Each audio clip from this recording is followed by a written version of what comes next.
Maka ada 5 model kita, Pak. Jasmani yang sempurna, diberikan Allah akal, diberikan Allah nafsu, diberikan Allah dunia ini. Yang kelima, diberikan Allah agama. Sempurna sudah nikmat Allah untuk modal kita beribadah. Tidak mau juga, maka ditanya Allah, kenapa kamu kufur kepada Allah? Apa alasannya? Itu yang pertama. Yang kedua, dikatakan Allah, summa yumitukum, kenapa kamu kufur, kata Allah, tidak mau beribadah, padahal suatu saat kamu akan dimatikan. Jadi Allah mengajak kita berpikir, padahal suatu saat kamu, kata Allah, akan mati. Kenapa? Kalau sudah mati, apa yang mau dibawa? Tentu adalah ibadah. Ibadah. Kemudian summa yuhyikum, kata Allah, kenapa kamu kufur beribadah? Apakah kamu pikir kalau kau mati selesai? Tidak. Hanya bercampur dengan tanah menjadi bangkai? Tidak. Summa yuhyikum, kemudian kamu akan dihidupkan. Kenapa? Satu, mempertanggungjawabkan nikmat-nikmat yang selama ini diberikan Allah. Summa latus'alunna yauma izin anin hasibu ampusakum qabla an tuasab. Koreksilah dirimu sebelum kamu dikoreksi di hadapan Allah. Coba Bapak Ibu, harus sampai ke situ. Kita akan dihidupkan kembali, mempertanggungjawabkan nikmat-nikmat yang diberikan Allah, dan juga menerima balasan apa yang kita lakukan selama di dunia ini. Sebiji zarrah pun kebaikan kita akan dibalas Allah. Sebiji zarrah pun kejelekan kita, tidak ada yang hilang.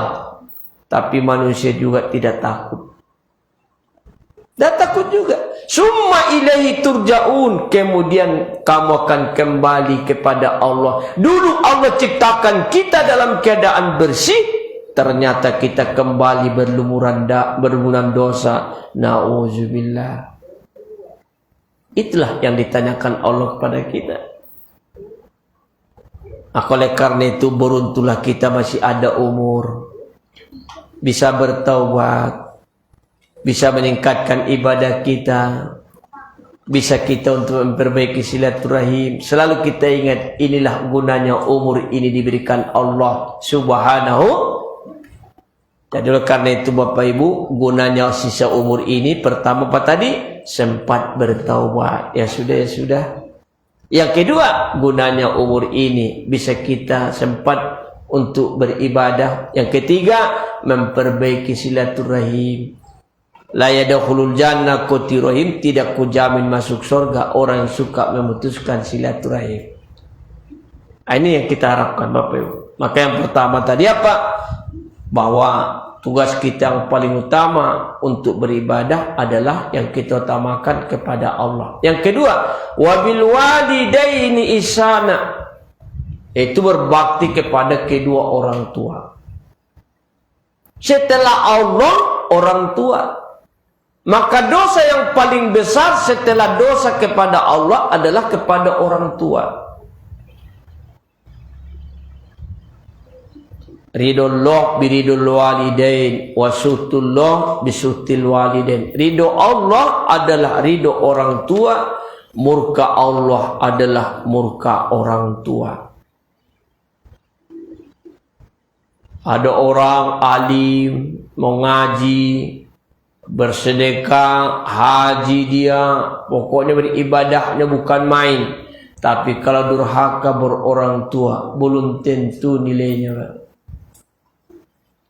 Kenapa? Kalau Allah ridho, bisa menghapuskan dosa seseorang. Tapi kalau Allah murka, bisa menghilangkan pahala ibadah seseorang. Berarti ibadah yang kita lakukan itu belum tentu selamat.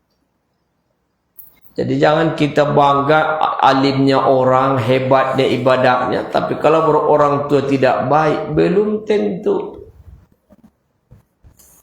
Karena ridho Allah, ridho orang tua. Murka Allah, murka orang tua. Tidak usah alim betul Pak. Yang wajib-wajib saja dijaganya, tapi berorang tua dia baik. Oh, itu lebih baik daripada begitu alimnya, tapi berorang tua tidak baik.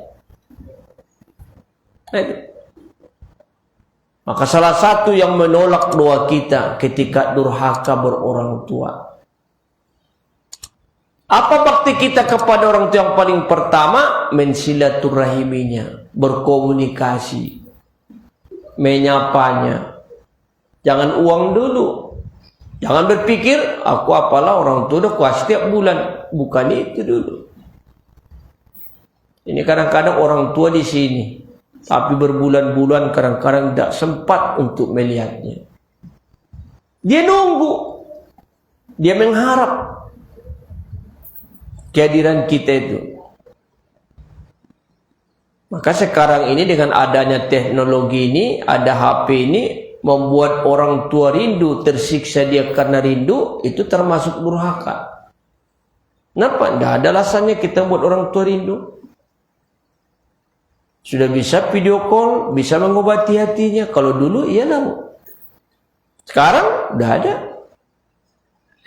Hanya dilihat di wajah kita, mana cucuku bisa. Bisa. Sekarang ini. Yang kedua, apa yang kita lakukan kepada orang tua, termasuklah menafkahinya. Walaupun dia mampu menyenangkan hatinya dengan perhatian. Jadi orang tua itu kan harus banyak Pak. Pemberian kita itu yang dilihatnya perhatiannya. Itu orang tua itu. Membuat berkah. Maka sejelek-jelek suami melarang istrinya memberikan sesuatu yang pantas buat orang tuanya. Sejelek-jelek istri sebaliknya, sejelek-jelek suami melarang istrinya memberikan sesuatu yang pantas kepada orang tuanya. Sejelek-jelek istri melarang suaminya memberikan sesuatu yang pantas buat orang tua. Tidak pantas Pak. Untuk orang, tapi yang pantas. Kita yang tahu kepantasan itu. Disitulah berkahnya. Apa yang kita berikan kepada orang tua kita, dia senang. Itu bakti kita. Apalagi sudah tua dia. Maka berbakti kepada orang tua yang paling utama ketika orang tua tidak berdaya. Tidak berdaya lagi, kitalah yang diharapkannya. Maka kalau ada orang tua kita di rumah, itu ladang amal buat kita. Ladang amal. Kemudian apa lagi? Termasuklah selalu mendoakannya. Selalu mendoakannya. Maka anak-anak kita ini mau dididik bagaimana selalu, mumpung mereka belum berdosa, mendoakan kita insya Allah. Tentu doa mereka akan lebih baik. Karena mereka tidak berdosa. Makanya kalau bisa Bapak Ibu di rumah itu, kalau waktu tidur anak kita mau tidur, buat di dinding. Di mana dia tidur? Ada sana dia, buat di sana nomor orang tua. Mendidik kalau sudah besar, bukan dah hafal dia kadang-kadang, bukan dah hafal, mengingatkan hafal mereka itu orang tua. Remaja hafal dia itu, tapi lupa, tidak peduli. Tapi ketika dia mau tidur lihatnya situ, oh teringatlah dia, Allah wafilana junubana, teringat dia. Kalau ditanya apa itu mak? Itulah nak, supaya kamu selalu ingat sama kami orang tua setiap mau tidur minimal. Itu nanti meninggal kita terasa sama dia. Itu hebatnya. Maka salah satu strategi yang kita buat, siasah bagaimana anak kita ini supaya selalu ingatkan kita dengan bermacam cara. Kalau masih ingat dia sama kita, dia masih berpikir untuk berbuat durhaka, berbuat maksud. Kenapa? Kalau ingat dia dengan kita. Nah oleh karena itu Bapak Ibu, maka sesudah kepada Allah, kepada orang tualah kita dulu berbakti. Kemudian kepada siapa lagi? Wabizil kurba, kerabat dekat. Maka kalau bersedekah saudara dulu. Saudara dulu Pak. Kalau bersaudara dapat dua. Satu, pahala memelihara silaturahim dengan saudara yang dekat. Yang kedua, pahala sedekah itu sendiri. Jadi kalau bapak menjaga saudara bapak, saya menjaga saudara saya, menolongnya, insya Allah agak merata pertolongan itu. Kita merasa malu saudara kita ditolong orang, kita yang punya saudara. Namanya saudara, tidak ada kata bosan. Tidak bosan, tidak ada kata bosan Pak, namanya saudara. Kerabat, apalagi saudara kandung, tidak ada. Utamakan dulu mereka, baru yang lain. Begini yang diajarkan Rasulullah kalau mau bersedekah. Ya, utamakan dulu mereka, karena di samping tanggung jawab kita. Salah satu yang sering kita harapkan adalah doakan mereka. Bagaimana mereka supaya sadar, bagaimana kehidupan mereka. Maka orang yang pemurah itu suka mendoakan orang lain, terutama keluarganya. Maka dia jangan selalu dirinya sendiri, tapi apa? Selalu Rabbana, ya Allah. Selalu memakai kalimat jamak. Nah, supaya selalu membawa keluarga kita. Nah, jadi karena itu kepada saudara kita dulu kita utamakan, baru orang lain. Maka jangan terhalang menolong saudara kita karena tidak pandai berterima kasih. Memang itulah namanya saudara. Jaga silaturahim dengan saudara itu.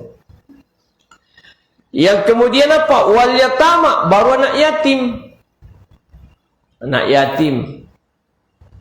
Anak yatim ini meninggal ayahnya, dia belum dewasa. Itu secara hakikatnya anak yatim itu. Tetapi kalau untuk menolong, tidak bisa dilihat umurnya. Dia belum mandiri. Tidak bisa dibuat di sini menolong anak yatim, santunan anak yatim dibuat ukurannya belum dewasa. Anak-anak 9 tahun bisa sudah dewasa Pak. 9 tahun kalau perempuan cepat, SD udah cepat. Bagaimana itu? Sementara dia belum mandiri. Jadi tidak bisa ukuran itu sebelum dewasa. Apa? Belum mandiri. Kenapa? Masih SMA belum mandiri. Dia belum ada kesempatan untuk mencari nafkah, untuk bekerja. Kenapa? Setaraf SMA itu belum ada untuk bisa mandiri Pak. Kenapa? Dia masih dalam lingkungan pendidikan. Tapi kalau sudah kuliah tidak boleh lagi. Kenapa? Karena dia kuliah sudah bisa untuk sampingan mencari hidup. Jadi menolong itu jangan dilihat umurnya saja Pak, dilihat bagaimana, apakah sudah mandiri, belum udah bisa, masih membutuhkan pertolongan di pendidikan, kecuali dia tidak sekolah. Nah kalau tidak sekolah dia udah lain ceritanya itu. Kalau tidak sekolah dia bisa berusaha dia. Ini karena dia sekolah. Nah, itu yang kita buat kalau ada santunan-santunan Bu. Jangan melihat umurnya saja, tidak objektif, tidak pas nanti. Ya, masih banyak mereka itu yang membutuhkan. Jadi setaraf apa? SMA. Kenapa tadi itu setaraf SMA ke bawah? Karena mereka dalam pendidikan belum ada waktu untuk mencari. Tapi kalau kuliah jangan lagi Pak. Ya. Karena kuliah itu sudah bisa sambil berusaha. Itu ukuran apanya. Ya? Itu anak yatim. Maka kata Rasul, sebaik-baik rumah, ada anak yatim di rumah itu. Mereka muliakan. Dimuliakan anak yatim itu. Ya. Rasulullah kalau ketemu anak yatim selalu mengusap kepalanya dengan kasih sayang. Ya. Selalu ditegur. Pokoknya itulah. Bagaimana yang dibutuhkan mereka, perhatian dari kita. Wal masakin, baru orang miskin. Jadi kalau ada anak yatim, ada yang miskin. Ini anak yatim tapi miskin. Ini anak yatim. Dulukan dulu anak yatim yang miskin. Kenapa? Dia dua kekurangan. Ini kan miskin. Ini anak yatim, tapi miskin pula. Dulukan dulu dia. Kenapa? Dia punya kekurangan dua. Satu, anak yatim. Yang kedua, miskin. Kalau satu misalnya mau dikasih, sama siapa dikasih dulu? Anak yatim yang miskinlah dulu. Kenapa? Karena di duluan anak yatim. Ini dia. Ya Pak ya? Nah, mudah-mudahan dengan perhatian kita kepada mereka ini akan membawa keberkatan di masyarakat kita. Maka perlu sekarang ini perhatian kita, apalagi suasana sekarang. Bukan anak yatim itu, orang miskin itu juga, anak yatim terutama bukan dengan jarak misalnya mau sekolah lebaran butuh. Kalau bisa perlu setiap bulan membantu. Sekarang banyak program-program seperti itu, Pak, yang membantu mereka, ya. Itu membantu orang-orang yang miskin. Kemudian wal jarijil kurba, tetangga yang dekat, berbuat baik tetangga yang dekat. Ya. Maka kalau kita bertetangga itu tamakan tetangga. Misalnya di sini tetangga ada yang membutuhkan, ada di ujung maka bertanya seorang sahabat, "Ya Rasulullah, yang mau diberikan cuma satu, tapi yang membutuhkan, yang berhak menerima banyak, di depan, di belakang, di ujung, kiri kanan, di depan. Mana yang dulu Rasulullah? Yang di depan pintumu, tetangga dulu." Tetangga dulu. Begitu pentingnya dalam bertetangga itu. Jangan dilangkahi. Ini. Jadi oleh karena itu dalam bertetangga itu kita utamakan daripada tetangga yang jauh. Tetangga yang jauh ada dua maknanya, tempatnya, yang kedua agamanya. Maka non muslim walaupun di samping rumah dianggap tetangga yang jauh. Tetap tetangga jauh, lebih penting dulu yang beriman. Nah itu pemahamannya, ya. Wallahu la yu'min, wallahu la yu'min, wallahu la yu'min. Demi Allah, demi Allah, demi Allah, dia tidak kuat itu umatku yang benar beriman. Siapa dari Rasulullah? Yaitu selalu menyakiti tetangganya. Tidak aman tetangganya dengan sikapnya. Jadi alim pun kita, Pak, kalau tetangga tersiksa belum tentu. Senangkan tetangga itu. Minimal mendoakannya, ribut tetangganya, didoakannya. Ya Allah, berikanlah tetanggaku ini hidayah. Ya Allah, kasihan aku ribut terus, kasihan anak-anaknya. Minimal mendoakan. Allah pasti tahu. Membantu mereka dengan doa. Ini malah dihangat-hangatinya, berantem tetangganya, sikat terus katanya. Nah, itu itu Pak itu. Kita tunjukkan keislaman itu. Tidak usah tahu mereka kita berbuat baik, minimal dengan doa. Saling menghadiahkan, pinjami dia kalau dia membutuhkan. Tapi kalau kau pinjami dia menjadikan perselisihan, tidak usah. Lebih baik berikan seadanya. Karena kadang-kadang kita tetangga ini minjam, ujung-ujung jadi perselisihan. Jangan. Tidak ada Bu, untuk tapi ada sedikit ini Bu, sekedar membantu. Daripada nanti di ujung kita putus silaturahim. Kan tidak bagus, Pak. Nah, itu dia. Ya. Wasoibi bil jambi, teman sejawat, ya teman dekat, ya. Wabani sabil, musafir, ani. Maka inilah apa struktur yang penting kita utamakan dalam pengabdian. Yang pertama kepada Allah, yang kedua kepada orang tua, yang ketiga kepada kerabat dekat, yang keempat anak yatim, kemudian orang-orang miskin, kemudian tetangga yang dekat, tetangga yang jauh, teman sejawat, dan orang musafir. Orang musafir ini apa musafir ini? Dia musafir habis belanja. Nah, itu tidak boleh kita biarkan. Kalau ada zakat di situ kasih walaupun belum waktunya. Kenapa? Itu hak dia. Nanti di ujung ingat udah dikeluarkan dulu sebahagian. Ya Pak ya. Bapak misalnya punya uang, ada orang musafir kedengaran begini-begini, kasih zakatnya itu.